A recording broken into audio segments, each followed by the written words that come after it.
पहाड़ों से घिरे एक छोटे से गांव का नाम था माहुआनगढ़। दिन में यह गांव उतना ही साधारण लगता था।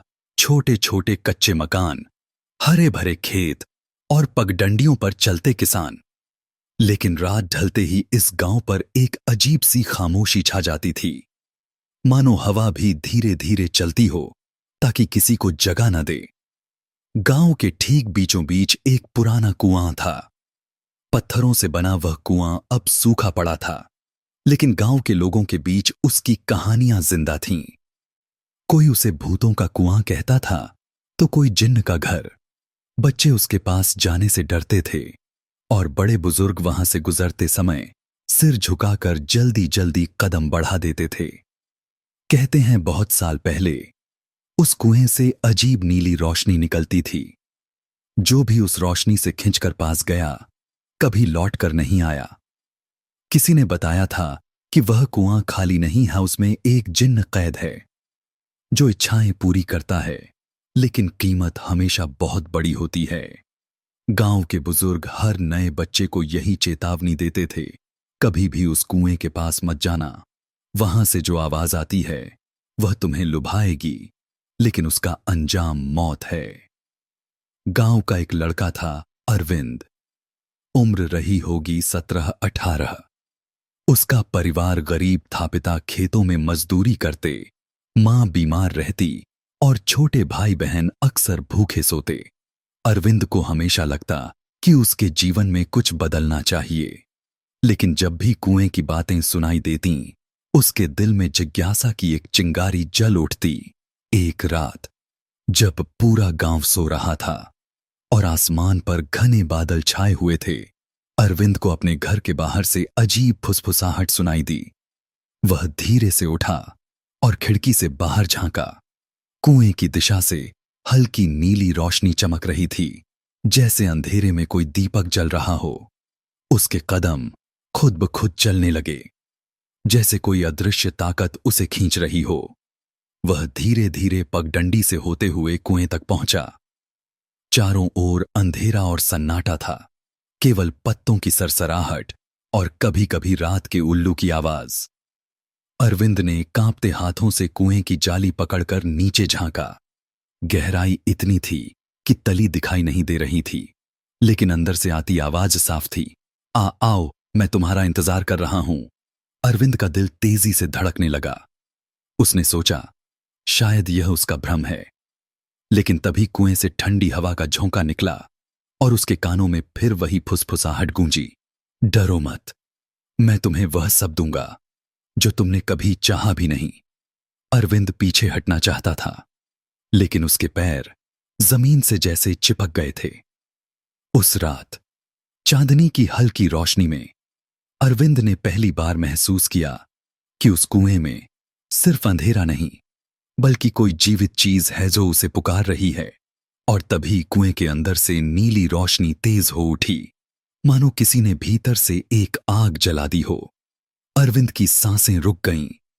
यह सिर्फ कहानी नहीं थी, कुएं में सचमुच कुछ था। अरविंद कांपते हाथों से कुएं की जाली पकड़े खड़ा था।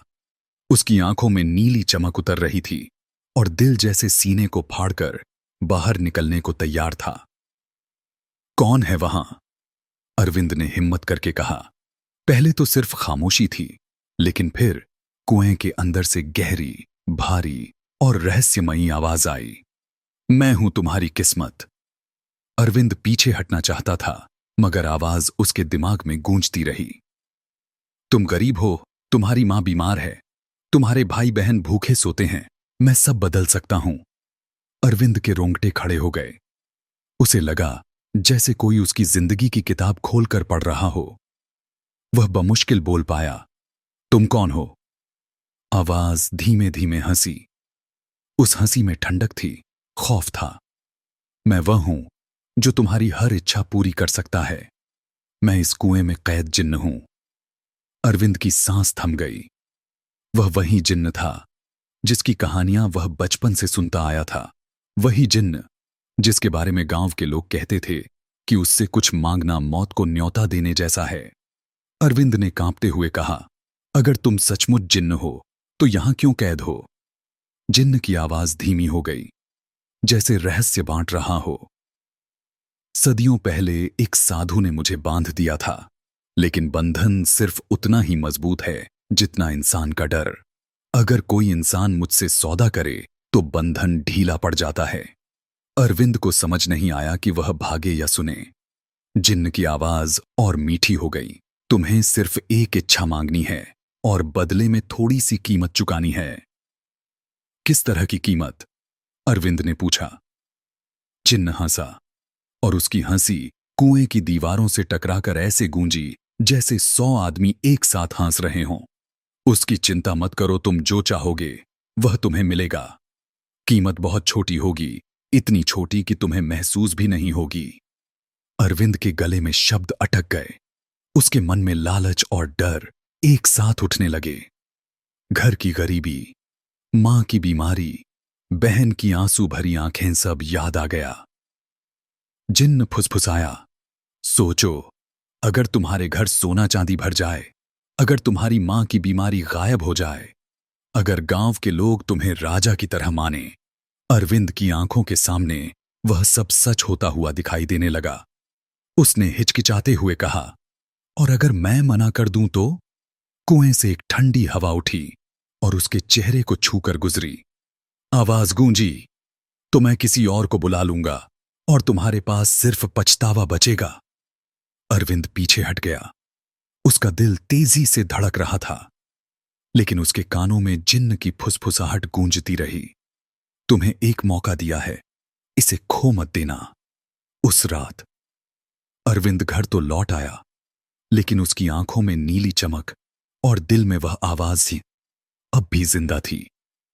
वह जानता था कि अब वह इस रहस्य से दूर नहीं रह पाएगा। अरविंद रात भर सो नहीं पाया। हर बार जब वह आंखें बंद करता, उसे कुएं से आती जिन्न की आवाज सुनाई देती, बस एक इच्छा और सब बदल जाएगा। सुबह होते ही उसका मन और बेचैन हो गया। घर की हालत पहले से भी बुरी लग रही थी। मां खांसते खांसते कमजोर हो चुकी थीं। छोटे भाई बहन पास बैठकर भूख से रो रहे थे। पिता चुपचाप आंगन में बैठे आकाश की ओर ताक रहे थे, जैसे भगवान से उम्मीद कर रहे हों। अरविंद का दिल टूट गया। वह जानता था उसके पिता कितनी मेहनत करते हैं, पर फिर भी पेट भरने तक का इंतजाम नहीं हो पाता। शाम होते होते वह फिर से कुएं की ओर निकल पड़ा। उसके कदम जैसे खुद ब खुद वहां पहुंच रहे थे। चारों तरफ अंधेरा फैल रहा था और उस अंधेरे में कुएं की जाली नीली रोशनी से चमक रही थी। तुम आ गए, जिन्न की भारी आवाज गूंजी। अरविंद ने कांपते हुए कहा, हां, मैं चाहता हूं मेरे परिवार की गरीबी मिट जाए। कुछ क्षण खामोशी रही, फिर कुएं से ठंडी हवा का एक तेज झोंका उठा और भीतर से जिन्न बोला, तुम्हारी इच्छा पूरी होगी, लेकिन याद रखना, हर तोहफे की कीमत होती है। अरविंद ने डरते हुए पूछा, आपकी साथी ताकत किस कीमत की? जिन्न ने धीमे से कहा, इतनी छोटी कि तुम्हें लगेगी भी नहीं, बस किसी और की किस्मत से थोड़ा हिस्सा काटना होगा। अरविंद ने कुछ समझा नहीं, पर उसने हां में सिर हिला दिया। अगले ही पल कुएं से नीली लपटें उठीं और हवा में घुलकर उसके चारों ओर घूमने लगीं। उसकी आंखों के सामने सब धुंधला हो गया। जब वह होश में आया तो खुद को घर के आंगन में पाया। उसे लगा शायद सब सपना था। लेकिन अगले दिन सुबह गांव में हलचल मच गई। अरविंद के घर के आंगन में सोने चांदी के सिक्कों से भरे थैले पड़े थे। अनाज के बोरे और कपड़ों के गट्ठर भी रखे थे। उसके पिता हैरान थे। मां रो रो कर भगवान का धन्यवाद कर रही थीं। पूरा परिवार खुशी से झूम उठा। अरविंद के चेहरे पर हल्की मुस्कान आई। वह सोच रहा था कि अब सब ठीक हो जाएगा। लेकिन उसी दिन गांव से एक और खबर आई।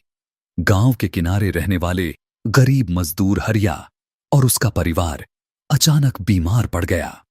उनकी हालत इतनी बिगड़ गई कि वे रात तक सब मर गए। गांव में अफरा तफरी मच गई। लोग कहने लगे, ये अचानक मौत क्या, ये फिर से उसी कुएं का श्राप तो नहीं? अरविंद के कानों में जिन्न की आवाज गूंज उठी। हर तोहफे की कीमत होती है। उसके सीने में ठंडक उतर गई। वह समझ गया कि उसकी खुशी की कीमत किसी और की जिंदगी बन चुकी थी। They are not going out to eat. Arvind के घर में अब समृद्धि आ गई थी। उसके पिता खुश थे कि शायद भगवान ने उनकी सुन ली। मां की सेहत में भी कुछ सुधार दिखाई देने लगा। लेकिन अरविंद के दिल में वह खुशी नहीं थी। हरिया और उसके पूरे परिवार की अचानक मौत उसकी आत्मा को कचोट रही थी। रात को जब सब सो जाते, अरविंद अकेला बैठकर सोचता, क्या ये सब मेरी वजह से हुआ? क्या जिन्न ने सच में उनकी जिंदगी ले ली? उसके सवालों का जवाब फिर उसी कुएं से आता। जिन्न की फुसफुसाहट हर रात उसके कानों में गूंजती। मत सोचो, इतना तुमने तो सिर्फ मांगा था, बाकी मेरा काम है। अगर तुम चाहो तो और भी पा सकते हो। धीरे धीरे गांव में अजीब घटनाएं होने लगीं। किसी के खेत अचानक सूख जाते, किसी का मवेशी मर जाता, बच्चों पर रहस्यमयी बीमारियां चढ़ जातीं। लोग कहते, ये सब जिन्न का श्राप है, वह फिर से जाग उठा है। गांव के बुजुर्ग मंदिर में इकट्ठा होकर पूजा पाठ कराने लगे। लेकिन अरविंद जानता था कि असली वजह वही है। एक शाम जब वह कुएं के पास गया तो नीली रोशनी पहले से भी तेज थी। जिन्न की आवाज भारी और गहरी हो चुकी थी। अरविंद, तुम्हें कैसा लगा मेरा तोहफा? अरविंद ने डरते हुए कहा। लेकिन उसकी वजह से गांव में लोग मर रहे हैं। मैं नहीं चाहता कि और कोई मरे। जिन्न धीमे से हंसा। उसकी हंसी अब पहले जैसी मीठी नहीं, बल्कि डरावनी थी। इच्छाएं हमेशा कीमत मांगती हैं, और कीमत जितनी बड़ी, तोहफा उतना ही शानदार। अरविंद कांपते हुए पीछे हटने लगा, लेकिन जिन्न की आवाज उसके भीतर उतर गई। सोचो, अगर तुम राजा जैसी ताकत चाहते हो, अगर तुम चाहते हो कि लोग तुम्हारे आगे सिर झुकाएं, अगर तुम चाहते हो कि तुम्हारा नाम हमेशा याद रखा जाए। अरविंद का दिल धड़कने लगा। वह जानता था कि जिन्न का हर शब्द जाल है, लेकिन उसके भीतर एक और आवाज कह रही थी, गरीब बनकर जीना भी तो किसी मौत से कम नहीं, क्यों न ताकत हासिल की जाए। उस रात गांव में और भी हादसे हुए। किसी की गाय गायब हो गई, किसी के घर में आग लग गई। लोग डरकर अपने बच्चों को घर से बाहर निकलने भी नहीं देते। हर हादसे में अरविंद को वही नीली चमक दिखती। वह समझ गया कि जिन्न अब गांव पर अपनी पकड़ मजबूत कर रहा है। उसके कानों में फिर से वही फुसफुसाहट आई, तुम्हें अब अगला कदम उठाना होगा, वरना यह सब व्यर्थ हो जाएगा। अरविंद ने अपनी आंखें बंद कर लीं। उसे पता था अगली बार वह जिन्न के सामने टिक नहीं पाएगा। अरविंद अब रोज कुएं के पास जाने लगा था। पहले वह डरता था, लेकिन अब उसे लगता था जैसे कोई अदृश्य डोर उसे वहीं खींच ले जाती है। हर रात वही नीली रोशनी, वही ठंडी हवा और वही गहरी आवाज उसका इंतजार करती। एक रात जिन्न ने उससे कहा, अरविंद, तुमने धन मांगा और पाया, लेकिन क्या तुम अब भी गांव का एक साधारण लड़का बने रहना चाहते हो? क्या तुम नहीं चाहते कि लोग तुम्हें देखकर झुकें, तुम्हारा आदेश मानें, तुम्हें राजा की तरह पूजें? अरविंद ने होंठ भींच लिए। उसके दिल में अब लालच और अपराध बोध दोनों का संघर्ष चल रहा था। एक तरफ उसे मां की मुस्कुराती आंखें याद थीं, जो अब बीमारियों से थोड़ी राहत महसूस कर रही थीं। दूसरी तरफ वह सोचता, अगर मेरे पास ताकत होती तो मैं गांव वालों को डर और भूख से बचा सकता। जिन्न ने उसकी चुप्पी को तोड़ा। ताकत मांगो अरविंद, सम्मान मांगो, और देखो दुनिया तुम्हारे पैरों में होगी। अरविंद कांपते हुए बोला, मैं चाहता हूं कि मुझे ताकत और मान सम्मान मिले, ताकि कोई मुझे गरीब, कमजोर न समझे। कुएं से नीली लपटें उठीं और उसकी छाती में समा गईं। अरविंद को लगा जैसे उसकी रगों में आग दौड़ रही हो। उसकी आंखों में चमक उतर आई और शरीर में अजीब सी ताकत भर गई। अगले ही दिन गांव ने बदलाव महसूस किया। अरविंद की आवाज अब भारी और प्रभावशाली हो चुकी थी। लोग उसे देखकर सहमने लगे। खेतों के बैल उसके आदेश पर चलते, कुत्ते उसके सामने पूंछ दबाकर बैठ जाते, यहां तक कि गांव के मुखिया भी उसकी राय पूछने लगे। अरविंद को पहली बार लगा कि वह सच में किसी बन गया है। लेकिन उस रात एक और हादसा हुआ। उसकी मां, जो अब तक थोड़ी ठीक हो रही थीं, अचानक तेज बुखार में जलने लगीं। उनकी सांसें भारी होने लगीं और वह बेहोश हो गईं। डॉक्टर को बुलाया गया, लेकिन किसी दवा का असर नहीं हुआ। कुछ ही घंटों में मां ने अरविंद का हाथ पकड़ते पकड़ते अंतिम सांस ले ली। अरविंद की दुनिया टूट गई। उसने चीखते हुए आसमान की ओर देखा और वही आवाज फिर उसके कानों में गूंजी, हर तोहफे की कीमत होती है। अरविंद घुटनों पर गिर पड़ा। तूने मेरी मां को क्यों लिया? मैंने तो ताकत मांगी थी, मेरी मां की जान नहीं। जिन्न ने ठंडी हंसी में जवाब दिया, मैंने कुछ नहीं लिया। तुम्हें ताकत देने के लिए किसी और से जीवन लेना पड़ा। हर इच्छा का संतुलन बनाए रखना जरूरी है। तुम्हारी ताकत तुम्हारी मां की सांसों से खरीदी गई। अरविंद की आंखों से आंसू बह निकले। उसने महसूस किया कि जिन्न उसे लालच में फंसाकर उसकी दुनिया छीन रहा है। गांव वाले अब उसे अजीब नजरों से देखने लगे। वे फुसफुसाते, अरविंद शापित हो गया है। उसकी मां उसी कुएं के कारण मरी है। अरविंद के दिल में पछतावा और डर दोनों गहराते गए, लेकिन उसके भीतर का लालच अब भी मर नहीं पाया था। वह सोचता, अगर मैं अब पीछे हटा तो सब बेकार हो जाएगा। मुझे जिन्न को हर हाल में रोकना होगा। उस रात जब पूरा गांव सो रहा था, अरविंद ने निश्चय किया, या तो वह जिन्न को हमेशा के लिए कैद करेगा या खुद उसी अंधेरे में खो जाएगा। अरविंद की मां के मरने के बाद से उसका मन बिखर गया था। सोने चांदी, ताकत, लोगों का डर सब बेकार लग रहा था। उसके भीतर सिर्फ एक सवाल गूंज रहा था, अगर ये सब मेरी वजह से हुआ है तो क्या मैं इस जिन्न को रोक सकता हूं? गांव के बुजुर्गों से उसने चोरी छिपे बातें करनी शुरू की। एक बूढ़ा पंडित, जिसकी आंखें धुंधली हो चुकी थीं, ने कांपते स्वर में कहा, बेटा, सदियों पहले एक साधु ने उस जिन्न को इस कुएं में बांधा था। कहा जाता है कि साधु ने एक मंत्र छोड़ा था जिससे जिन्न फिर से कैद हो सकता है। लेकिन ध्यान रहे, मंत्र पढ़ने वाला अगर जरा भी डगमगाया तो जिन्न उसे निगल जाएगा।